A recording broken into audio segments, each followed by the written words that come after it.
आज 15 अक्टूबर है।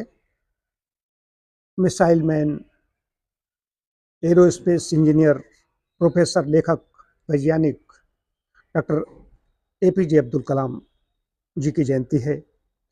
पूरा नाम इनका था अबुल पाकिर जैनुलाब्दीन अब्दुल कलाम। भारतीय गणतंत्र के 11वें राष्ट्रपति थे। इनका जन्म 15 अक्टूबर 1931 को हुआ था, रामेश्वरम के धनुषकोडी गांव में, जो तमिलनाडु में है। और 27 जुलाई 2015 को शिलांग में, मेघालय में इनकी 83 वर्ष की अवस्था में मृत्यु हुई। 79वें जन्मदिन को जब इनको विश्व विद्यार्थी दिवस के रूप में मनाया जाना प्रारंभ किया गया था। लगभग 40 विश्वविद्यालयों द्वारा मानद डॉक्टरेट उपाधि कलाम साहब को दी गई। 1981 में पद्म भूषण, 1990 में पद्म विभूषण और 1997 में कलाम साहब को भारत का सर्वोच्च नागरिक सम्मान भारत रत्न प्रदान किया गया था। विश्व विद्यार्थी दिवस के बारे में आता हूँ।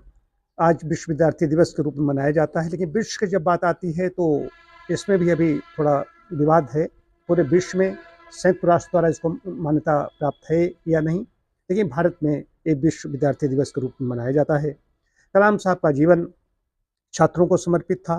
वे युवाओं को शिक्षा, सपनों और मेहनत के माध्यम से जीवन में सफलता प्राप्त करने के लिए प्रेरित करते थे।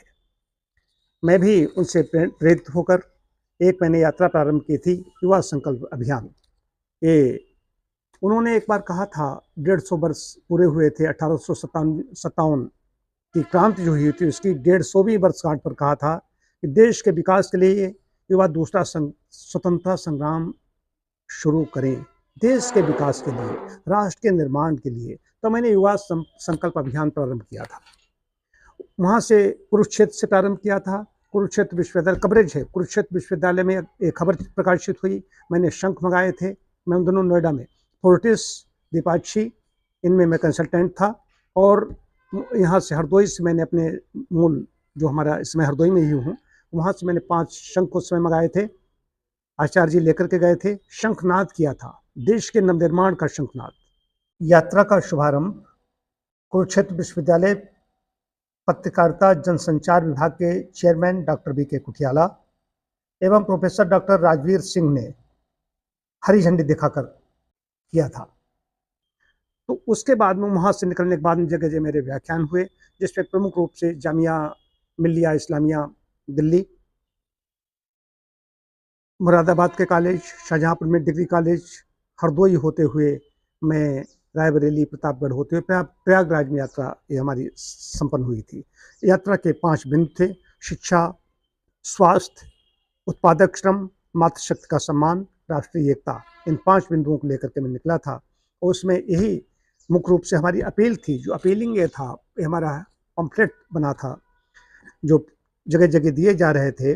उसमें मैंने ऊपर कलाम साहब का चित्र दिया था, बीच में अपना था। हमारे इसमें जो सहयोगी थे, सौजन्य से जिनके हो रहा था, उनको मैंने सोलंकी जी का चित्र दिया था। बढ़ती हुई युवा आबादी ही सशक्त राष्ट्र का निर्माण करने में सक्षम है, इसलिए उसकी आवश्यकताओं को दृष्टिगत रखते हुए हमें ऐसे सार्वजनिक मूल्य स्थापित करने होंगे जिससे उनका पथ प्रशस्त हो सके। यदि हम ऐसा नहीं कर सके तो युवाओं के प्रति हम जवाबदेह होंगे और सशक्त भारत का सपना टूट जाएगा।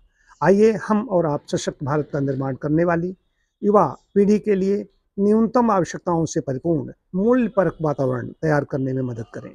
इस यात्रा कुरुक्षेत्र से इलाहाबाद तक के माध्यम से युवाओं में 5 बिंदुओं पर चेतना जागृत और संकल्प लेने का काम करेंगे। युवा संकल्प अभियान में आप सभी का स्वागत है। अभियान के 5 बिंदु: शिक्षा, स्वास्थ्य, उत्पादक श्रम, मातृशक्ति का सम्मान, राष्ट्रीय एकता। और इसके साथ साथ में मैंने पंच भकाल लिए थे: भय, भूख, भ्रष्टाचार, भ्रमित युवा और भाई भतीजावाद। इसके खिलाफ भी मैं चल रहा था। तो इस पर शिक्षित होंगे, वही तभी राष्ट्र का निर्माण हो सकेगा।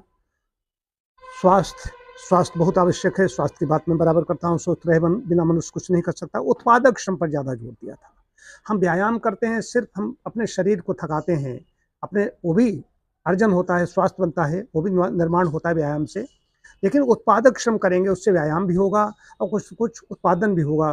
तो फल फूल फसलें खिलाने की मैंने बात कही थी, मातृशक्ति का सम्मान, ये सबसे बड़ी चीज़ थी कि लोगों की दृष्टि मतलब कि खराब हो गई है।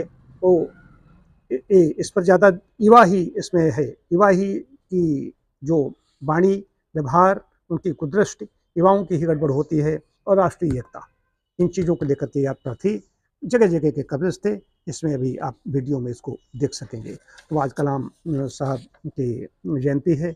हम कायाकल्प केंद्रम और ईशाला परिवार की ओर से उनके प्रति नतमस्तक हैं, उन्हें अपनी विनम्र श्रद्धांजलि अर्पित करते हैं।